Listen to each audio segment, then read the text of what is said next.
এই আয়াতুল কুরসিতে আল্লাহ সুবহানাহু ওয়া তাআলার একটা বৈশিষ্ট্য এখানে নিয়ে আসা হয়েছে, সেটা হলো আলিমুল গায়ব, যে তিনি দৃশ্য অদৃশ্য সবকিছু সম্যক অবগত, অর্থাৎ সুজা বাংলায় ইলমুল গায়েবের অধিকারী। গায়েব আল্লাহ ছাড়া কেউ জানে না, এই বৈশিষ্ট্যটা একমাত্র আল্লাহ সুবহানাহু ওয়া তাআলা। এই একটা নামের অধীনে আলোচনা করার প্রয়োজনটা হইল, এইখানে আমাদের সমাজে অনেক বাড়াবাড়ি আছে, ছাড়াছাড়ি আছে, অনেক জাহালত আছে গায়েব জানা নিয়া। আমরা আহলে সুন্নাত ওয়াল জামাতের আকীদা পোষণ করি। আহলে সুন্নাত ওয়াল জামাতের আকীদা হইল ইলমুল গায়েব, অর্থাৎ অদৃশ্য জগতের খবর একমাত্র আল্লাহ জানেন। আল্লাহ ছাড়া কোন নবী আম্বিয়া কেরাম, কোন গাউস কুতুব ওলি আবদাল যত বড় পীর বুজুর্গ হোক, আল্লাহ ছাড়া কেউ গায়েব জানে না। এটা হলো আমাদের আকীদা। দলিল কি? কোরআনে কারিমে আল্লাহ সুবহানাহু ওয়া তাআলা আরেক আয়াতের মধ্যে ইরশাদ করেন, ইন্নাল্লাহা ইনদাহু ইলমুস সাআহ। হাদিসের মধ্যে এসেছে গায়েবের বিষয়, দুনিয়ার জগতের পরিভাষা অনুযায়ী পাঁচটা বিষয় আছে যেখানে কোনো মাখলুকাতের ক্ষমতা চলে না। পাঁচটা বিষয় এমন আছে যেখানে আল্লাহ তাআলার একচ্ছত্র ক্ষমতা রয়েছে। এইখানে কোনো ওলি আবদাল পীর বুজুর্গ গাউস কুতুবের ক্ষমতাও চলে না। এক নম্বর হইল ইন্নাল্লাহা ইনদাহু ইলমুস সাআহ। কিয়ামত কবে হবে, কখন হবে, কোন তারিখে হবে, কোন মাসে হবে, কিভাবে হবে, এই যে জিনিসটা, ব্যাপারটা, এটা ইলমুল গায়েবের অংশ।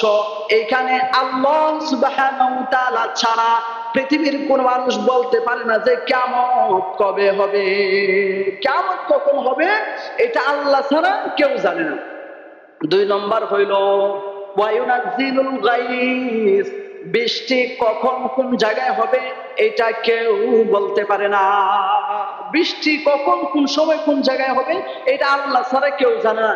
যদি প্রশ্ন করেন যে হুজুর বর্তমান জামানায় তো আধুনিক তথ্য প্রযুক্তির যুগ, আবহাওয়াবিদরা তো পরীক্ষা করে বলে ফেলে যে অমুক জায়গায় হবে, অমুক জায়গায় হবে, বলে তারা হবে এটা বলে না, বলে যে আজকে সিলেটের অমুক জায়গায় বৃষ্টি হওয়ার সম্ভাবনা আছে, আজকে ঢাকার অমুক জায়গায় বৃষ্টি হওয়ার সম্ভাবনা আছে। এরকম ভাবে সম্ভাবনা শব্দ যোগ করে তারা বলে। ডাইরেক্ট গ্যারান্টি দিয়ে 100% গ্যারান্টি দিয়ে বলতে পারেন যে অমুক জায়গায় আজকে হবেই হবে। দেখা গেছে হাজ করে বৃষ্টি আসার বাপ, একবারে খুব বেশি বৃষ্টি আসার সম্ভাবনা হয় না, বাতাস এসে অন্যদিকে উড়ে চলে নিয়ে যায়। তাহলে বৃষ্টি কখন কোন সময় হবে এটা আল্লাহ ছাড়া কেউ জানে না। তিন নম্বর হইল ওয়ায়ালামু মা ফিল আরহাম।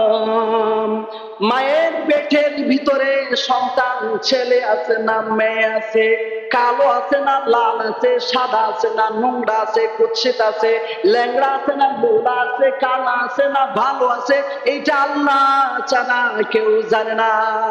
বলে এই জগতে এই জামানায় তো আল্ট্রাসাউন্ড করার মাধ্যমে বলে ফেলে, বলে কখন বলে, কখন বলে যখন 4 মাস 5 মাস 6 মাস পরে বাচ্চাটা আকার আকৃতি ধারণ করে ফেলে তখন বলে। 1-2 মাসের বাচ্চার আকার আকৃতি কখনো কোনো ডাক্তার কোনো তথ্য প্রযুক্তি বলতে পারে না। এইটার জ্ঞান একমাত্র আল্লাহ তাআলার কাছে। তিনি মাতৃগর্ভে ছেলে রাখছেন না মেয়ে রাখছেন, এটা ভালো রাখছেন না খারাপ রাখছেন, আল্লাহ ছাড়া কেউ জানে না। গেল 3টা। 4 নম্বর হইল ওয়ামা তাদরি নাফসুম মাযা তাকসিবু গাদা। বলা হয়েছে আগামীকাল মানুষ কখন কি কাজ করবে এটা আল্লাহ ছাড়া কেউ জানে না। অনেক সময় আছে যে একটু ঠিক কইরা রাখি যে আগামীকালকে আমার অমুক বন্ধে আমি রইমু, আগামীকালকে অফিসে যাবো, আগামীকালকে এটা করবো, এরকম মানুষের ঠিক কইরা রাখে। কিন্তু দেখা যায় হঠাৎ এমন একটা খবর আসছে, সিলেট যাওয়ার প্রয়োজন পড়ে, মৌলভীবাজার যাওয়ার প্রয়োজন পড়ে, ফুরির বাড়ি যাওয়ার প্রয়োজন পড়ে। এইরকম ভাবে আল্লাহ সুবহানাহু ওয়া তাআলা বলেন যে ওয়ামা তাদরি নাফসুম মাযা তাকসিবু গাদা। আগামীকালকে কি করবে না করবে এটা বান্দা নিজে জানে না। এইটা ইলমুল গায়বের বিষয় জানেন একমাত্র আল্লাহ সুবহানাহু ওয়া তাআলা। 5 নম্বর হইল ওয়া মা তাদরি নাফসুম বিআইয়ি আরদিন তামুত।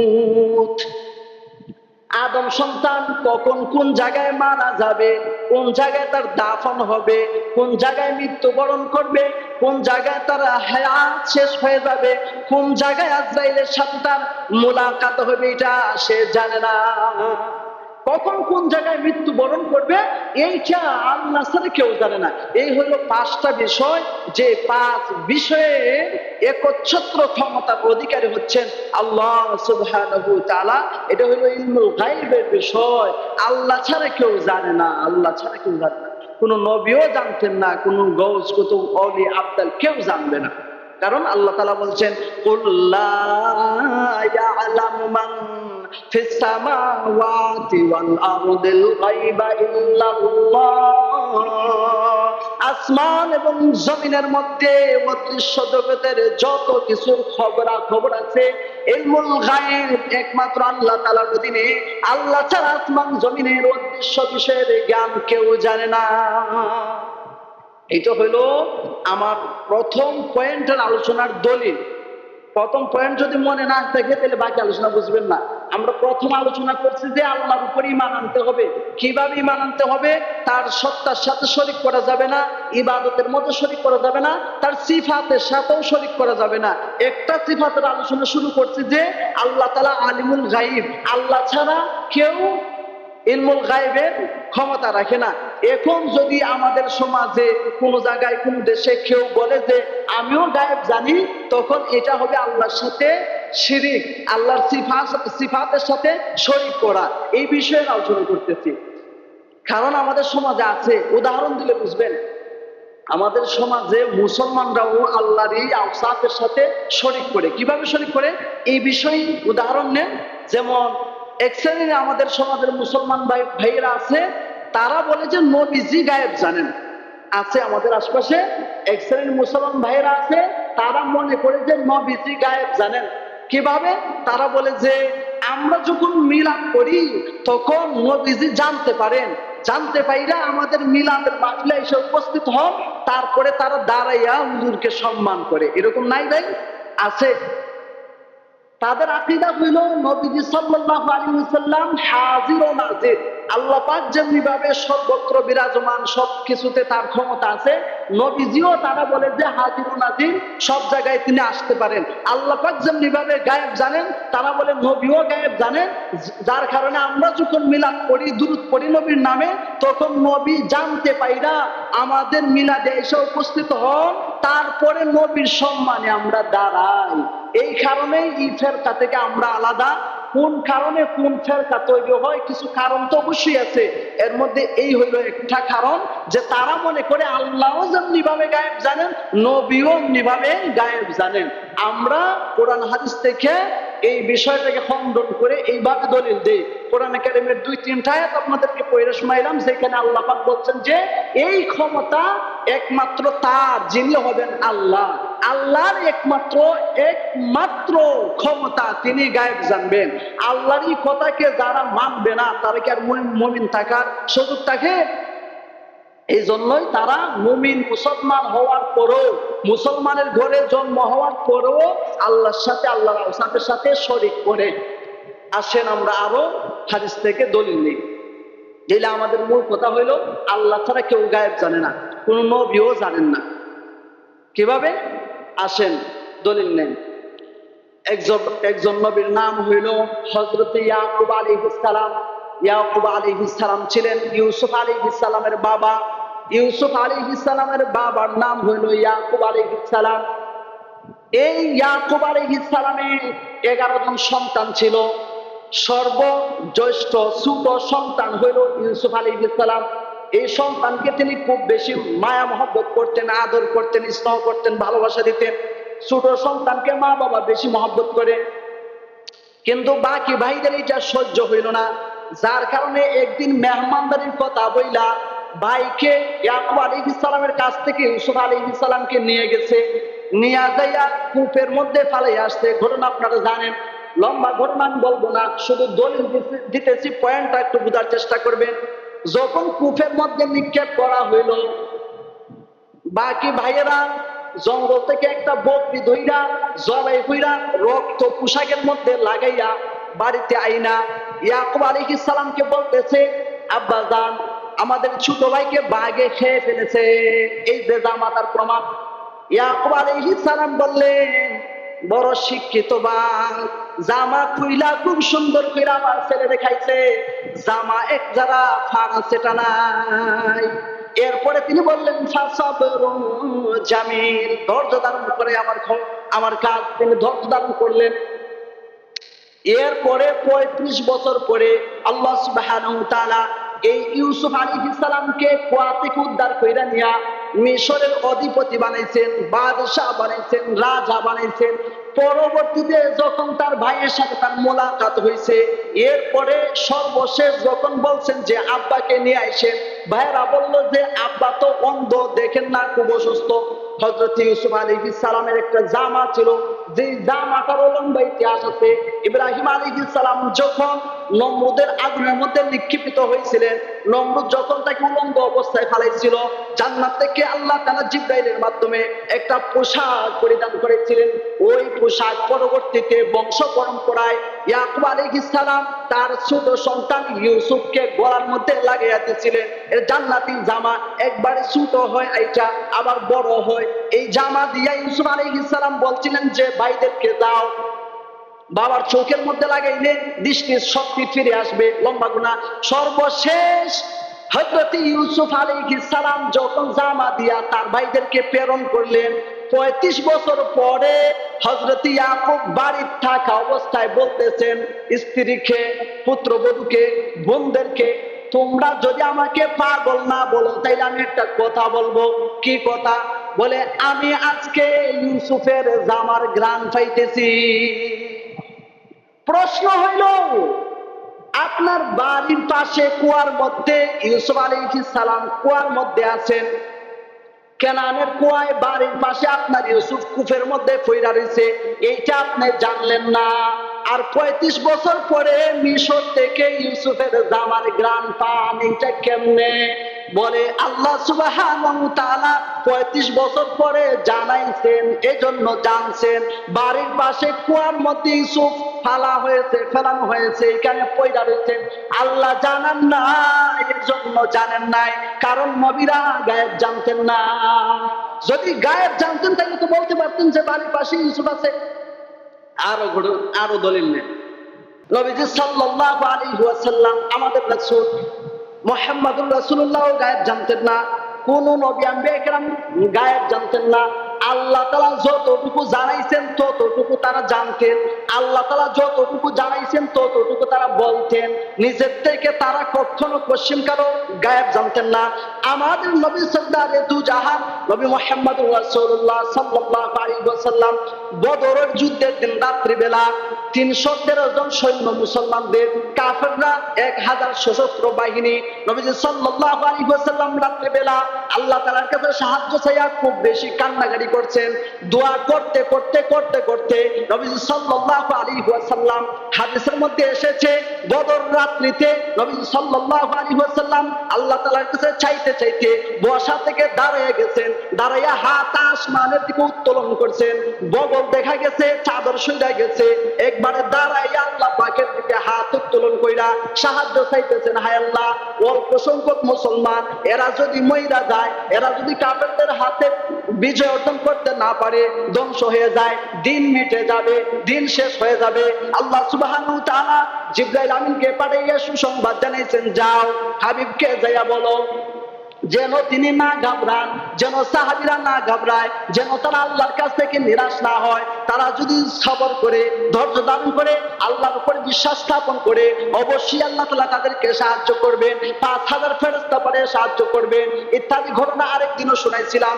এরপরে কথা হলো, নবীজি সাল্লাল্লাহু আলাইহি সাল্লাম বদরের প্রান্তরে হাইটা হাইটা সাহাবীদেরকে দেখাইছেন, হে আমার সাহাবীরা, ঘাবড়াইও না, নিরাশ হইও না। এই যে অমুক জায়গায় আবু জাহেলের লাশ পইড়া থাকবে, অমুক জায়গায় উতবা সাহেবের লাশ পইড়া থাকবে, অমুক জায়গায় ওয়ালিদ ইবনে মুগিরার লাশ পইড়া থাকবে, অমুক জায়গায় উমাইয়া ইবনে খালফের লাশ পড়ে থাকবে, কে কোন জায়গায় মরবে, কোন জায়গায় মরবে জায়গাটা পর্যন্ত চিহ্নিত কইরা মুসলমানদেরকে সাহাবীদেরকে দেখাইতেছেন। তার মানে কি হুজুর কি গায়েব জানেন? বলে না। আসেন আরেকটা ঘটনা শুনাই।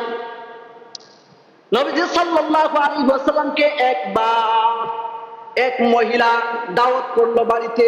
দাওয়াত করার পর হুজুর বাড়িতে গেছে, যাওয়ার পর বকরির গোশত রান্না করছে, রুটি তৈরি করছে, বকরির গোশতের মধ্যে বিষ মিশাইয়া দিছে। আর নবীজি সাল্লাল্লাহু আলাইহি ওয়াসাল্লাম যখন বাড়িতে গেছেন তখন রুটি আর বিষ মিশানো গোশত হুজুরের সামনে হাজির করছে মেহমানদারির জন্য। নবীজি সাল্লাল্লাহু আলাইহি ওয়াসাল্লাম একটু মুখের ভিতরে ঢুকাইছেন, মুখের ভিতরে ঢুকানোর পরে চাবাইতেছেন, চর্বণ করতেছেন, গোশত আর রুটি ভিতরে যায় না। হযরত জিবরাইল আমিন আসছেন, আয়েশা বলতেছেন ইয়া রাসূলুল্লাহ, ইয়া হাবিবাল্লাহ, এগুলা গিলার চেষ্টা করবেন না, বিষ মিশানো আছে, আপনি এগুলাকে রেখে চলে যান। এরপরে ইহুদি মহিলা বলল যে পরীক্ষা করার জন্য মিশাইছি, আপনি সত্য নবী কিনা। বলে ওই বদরের যুদ্ধের দিন নবীজি ভবিষ্যৎবাণী করলেন আবু জাহেল অমুক জায়গায় পয়দা থাকবে, উতবা সাহেব অমুক জায়গায় পয়দা থাকবে। ঠিকই দেখা গেল যুদ্ধ শেষ হওয়ার পরে নবীজি যে জায়গায় বলছিলেন সেই জায়গায় আবু জাহেলের লাশ আছে, উতবা সাহেবের লাশ আছে, এক চুল পরিমাণও এদিক সেদিক হয় নাই। বলে ওই বিষ মিশানো হয়েছে ওইটা জানেন না, আর ওইখানে আবু জাহেল আগামীকালকে মরবে এটা জানলেন কেমনে? হুজুর কি গায়েব জানেন নাকি? বলে না, গায়েব জানেন না। যদি গায়েব জানতেন তাইলে তো রুটির মধ্যে গোশতের মধ্যে বিষ মিশানো হয়েছে এটা আগেই বলতে পারতেন। এখানে থেকে হত্যা করার জন্য ষড়যন্ত্র করা হইতেছে, তিনি জানেন না। তার মানে হইল বদরের যুদ্ধের দিন আল্লাহ তাআলা জানাইছেন এজন্য জানেন, আর ওইখানেও আল্লাহ তাআলা জানাইছেন এজন্য জানেন। নিজের থেকে কখনো ইলমুল গায়েবের খবর রাখেন না। আরো দলিল নেন, নবীজি সাল্লাল্লাহু আলাইহি ওয়াসাল্লামের পবিত্র স্ত্রী উম্মাহাতুল মুমিনিন হযরতে আয়েশা রাদিয়াল্লাহু তাআলা আনহার নামে মুনাফিকের সরদার উয়াই ইবনে সালুল অপবাদ দিল, তুহমত দিল যে আম্মাজান নাকি জিনার কাজ করছেন। নাউজুবিল্লাহ। এই কথা এমন ভাবে মুনাফিকেরা মক্কার অলিতে গলিতে মদিনাতে চতুর্দিকে ছড়াইলো যে সাহাবায়ে কেরাম লজ্জায় কাফেরদের সামনে মুখ দেখাইতে পারেন না। খুদ নবী সাল্লাল্লাহু আলাইহি ওয়াসাল্লাম সাহাবীদেরকে নিয়ে পরামর্শ সবাই বসছেন যে কি করা যায়। হযরত ওমর বলতেছে ইয়া রাসূলুল্লাহ, যদি এমনটা করে থাকে মেয়ে তো আপনার জন্য দুনিয়াতে অভাব হবে না, আপনি তালাক দিয়ে দেন। হযরত আলী নবীজির দামান, তিনি বলতেছেন যে ইয়া রাসূলুল্লাহ, যদি এরকমটা হয়ে থাকে আপনাকে আমরা সূর্য মর্যাদা সম্পন্ন বংশীয় সুন্দর মণ্ডিত একজন সহধর্মিণীর ব্যবস্থা করে দেব, আপনি তাকে ছেড়ে দেন। পরবর্তীতে যখন এই ঘটনা আম্মা জান আয়েশা জানছেন, বহুদিন পর্যন্ত উমরের উপর রাগ করে, আলীর সাথে রাগ করে কথাই বলেন নাই। কি ঘটনা ছিল? আম্মা জানের উপর তারা জিনার তহমত দিল।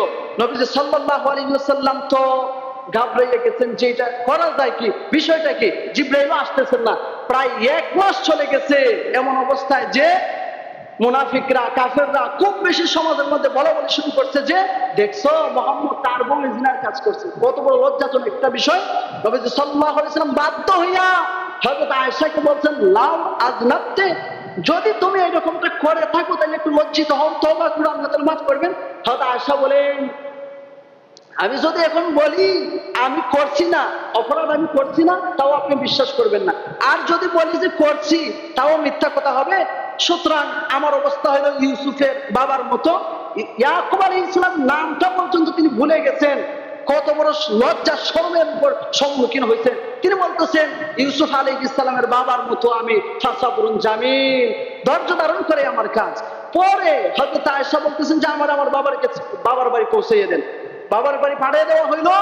প্রায় এর ভিতরে হুজুর সাল্লাল্লাহু আলাইহি ওয়াসাল্লাম দেখেন কত বড় লজ্জা শরমের ভিতরে হুজুরের স্ত্রী দিন রাত পার করতেছেন। এরপরে যদি হুজুর গায়েব জানতেন তাহলে এটা জানতেন না, তিনি যে কাজটা করছেন না। এরপরে আবু বকরের বাড়িতে স্ত্রীকে পাঠিয়ে দিচ্ছেন, মাঝে মধ্যে যে খোঁজ খবর নিতেন আবু বকরের কাছ থেকে, কখনো তার কথা জিজ্ঞেস করতেন না। কোন একদিন বলছেন কাইফা তিকে, সে কেমন আছে, কোন আচ্ছা কথা গা দিয়া সে কেমন আছে। হযরত আম্মা জান বলেন যে যদি আমার কথা জিজ্ঞাসা না করতেন তাহলে আমার কষ্ট লাগতো না, ব্যথা লাগতো না।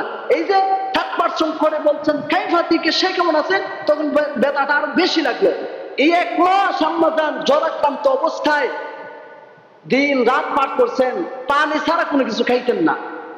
এরপরে সর্বশেষ সূরা নূরের 10 খানা আয়াত নাযিল কইরা নবীজি সাল্লাল্লাহু আলাইহি সাল্লামের স্ত্রীকে আল্লাহ তাআলা পবিত্র ঘোষণা করছেন। আমাদের বুঝার দলিলটা হইল, যেখানে নবীজির পরিবারের উপরে বিষয় আসছে, নবীজির পবিত্র স্ত্রী উম্মাহাতুল মুমিনিন আয়েশা রাদিয়াল্লাহু তাআলা আনহা সুমহান পবিত্র চরিত্রের উপরে মুনাফিকেরা কলঙ্কের কালি লেপন করার চেষ্টা করছে। হুজুর যদি গায়েব জানতেন, তাইলে হুজুর জানতেন না যে তিনি দোষ করেন নাই? এজন্য আমরা বলি যে কোরআন হাদিসে এরকম বুড়ি বুড়ি অসংখ্য প্রমাণ আছে যেগুলা প্রমাণ করে যে হুজুর গায়েব জানতেন না। ওলি আব্দুল গাউস কুতুব গায়েব জানেন? যেখানে নবী পর্যন্ত গায়েব জানেন না, সেখানে আমাদের সমাজে অনেক ভণ্ডপীর আছে, লাল সালু আছে, নীল সালু আছে, ঘুমটাওয়ালা আছে, লেংটাসা আছে, থালাসা আছে, ইয়াবাসা আছে, বাবাসা আছে, গাঞ্জাসা আছে, জটওয়ালাসা আছে। এরা বলে যে এরা গায়েব জানে। এরা নবী থেকে কত বড় বুজুর্গ। আর একটা গরু সংক্ষেপে শুনে আপনাদেরকে শেষ করে দিব। হযরত ওমর ইবনুল খাত্তাব রাদিয়াল্লাহু তাআলা আনহু, হযরত ওমর রাদিয়াল্লাহু তাআলা আনহু মসজিদে নববীতে বৈশা খুতবা দিচ্ছেন, জুমার খুতবা আরবিতে দিচ্ছেন। খুতবার মধ্যখানে হঠাৎ বলে উঠছেন, ইয়া সারিয়াতু জাবাল, হে সারিয়া, পাহাড়ের চূড়ায় আরোহণ করো, পাহাড়ের চূড়ায়। হযরত সারিয়া একজন সাহাবী, যুদ্ধের কমান্ডার হিসেবে নবীজি একদল সাহাবীদেরকে দিয়া যুদ্ধ করার জন্য যুদ্ধের ময়দানে পাঠাইছেন। শত্রুরা পাহাড়ের নিচে আছে আর তারা পাহাড়ের উপরে ছিলেন। হঠাৎ তারা নিচের দিকে নামে আসতেছে, অথচ নিচেই শত্রুরা উৎ পেতে বসে আছে। যদি তারা নেমে আসে তাইলে তারা ঝাঁপাইয়ে পড়বো, আক্রমণ করব। এখন তারা তো জানে না। হযরত ওমর রাদিয়াল্লাহু তাআলা আনহু 1400 মাইল দূরে অবস্থিত মদিনার মসজিদে নববীতে খুতবারত অবস্থায় তিনি হঠাৎ বলে এসেছেন, ইয়া সারিয়া জাবাল, পাহাড়ের চূড়ায় যাও। খুতবা শেষে সাহাবীরা, আরবি ভাষা তো, খুতবা কি দেন না দেন সবাই তো বুঝে। আজকে তো আমরা খুতবা দিলে কেউ কিছু বুঝে না আরবি ভাষা। হ্যাঁ, সাহাবীরা জিজ্ঞাসা করতেছেন যে আপনি খুতবার মধ্যখানে একটা শব্দ উচ্চারণ করলেন, যে শব্দ আগের সাথেও মিল নেই, পরের সাথেও মিল নেই, ইয়া সারিয়া জাবাল, এটা কি? হযরত ওমর বললেন, ওই যে সারিয়ার নেতৃত্বে যুদ্ধের মধ্যে মুসলমানরা আছে, আমি কমান্ড করেছি তারা যেন পাহাড়ের চূড়া থেকে নিচে নেমে না আসে। বলে আপনার কথা কি তারা শুনতে পারছে? বলে হ্যাঁ শুনতে পারছে। ওরা যুদ্ধের ময়দান থেকে ফিরে আসার পর তাদেরকে জিজ্ঞাসা করা হয়েছে, হযরত ওমর মসজিদে নববীতে দাঁড়িয়ে আপনাদেরকে সতর্ক করছিলেন, আপনারা শুনতে পারছিলেন? সবাই বলে হ্যাঁ শুনতে পারছি। তার সামনে মুয়ামত নিষেধ যেমনি ভাবে কথা শুনি, তার চাইতে আরো ভালো শুনতে পারছি। কি প্রমাণ হয় গায়েব জানতেন? এই জন্য বলছেন। অথচ এই ওমর রাদিয়াল্লাহু তাআলা আনহুকে যখন শহীদ করা হয়েছে মসজিদে নববীতে ফজরের নামাজের সময়, তিনি ইমামতের মুসল্লায় দাঁড়িয়ে আছেন, আর আবু লুলু নামে একজন মুশরিক সে খঞ্জর নিয়ে মেহরাবের পিছনে লুকাইয়া রাখছে। যখন তিনি নামাজে দাঁড়াইছেন তখন খঞ্জর দিয়া তাকে আঘাত করেছে। এই আঘাতই সর্বশেষ হযরত ওমর রাদিয়াল্লাহু তাআলা ইন্তেকাল করছেন এবং তিনি শহীদ হয়েছেন। প্রশ্ন হইল, মসজিদে নববী থেকে আপনি 1400 মাইল দূরে সারিয়ার নেতৃত্বে যে যুদ্ধ চলতেছে সেখানে আপনি কমান্ড দিতেছেন, আর আপনার মসজিদে নববীর মেহরাবের পিছনে খঞ্জর রাখা আছে, আপনাকে একটু পরে হত্যা করা হবে, শহীদ করা হবে, আপনি এটা জানলেন না কেন? বলে তখন আল্লাহ জানাইছে, এজন্য জানছি। গায়েব জানি না, এজন্য নিজের খুনি এখানে লুকাই আছে, জানি নাই। এমনি ভাবে আরো অসংখ্য অগণিত দলিল আছে, যেগুলা দিলে আজকের সময় 2-3 ঘন্টা দিতে পারবো। মূল কথা হইল ভাই, আল্লাহর উপর বিশুদ্ধভাবে ঈমান আনা, তার সিফাতের সাথে শরীক না করা। যদিও আমাদের সমাজে অনেক দুর্গাওয়ালা আছে, দরগানো আছে, মাদারওয়ালা আছে, গাট্টুসি আর পেট্টুসি, অনেক আট্টুসি, মাইজ বান্ডারি, কত খালো সাপ, লাল শাহ, নীল শাহ, কত শাহ আছে, যাদের কাছে মানুষেরা ভবিষ্যৎ সম্পর্কে জানার জন্য যায়, ভাগ্য জানার জন্য টিয়া পাখি দ্বারা গণকের কাছে যাইয়া নির্ণয় করে যে ভাগ্যের মাঝে কোন সায় সমস্যা আছে কিনা। এরপরে বান্দর না চাইও অনেকে পরীক্ষা করায়, কত আজগুবি খান্ডকার বানাচ্ছে। মূল কথা হইল আমাদের যে আল্লাহ জানা ভবিষ্যৎ সম্পর্কে, এরপর ইলমুল গায়েবের ক্ষমতা আর কারো জানা রাখার থাকার কোন সুযোগ নাই। আল্লাহ সুবহানাহু ওয়া তাআলা যতটুকু আলোচনা করলাম আমাদের সকলকে বুঝবার, মানবার, অনুধাবন করবার, আমল করবার তৌফিক দান করুন। আমিন। ওয়া আখিরু দাওয়ানা আলহামদুলিল্লাহি রাব্বিল আলামিন।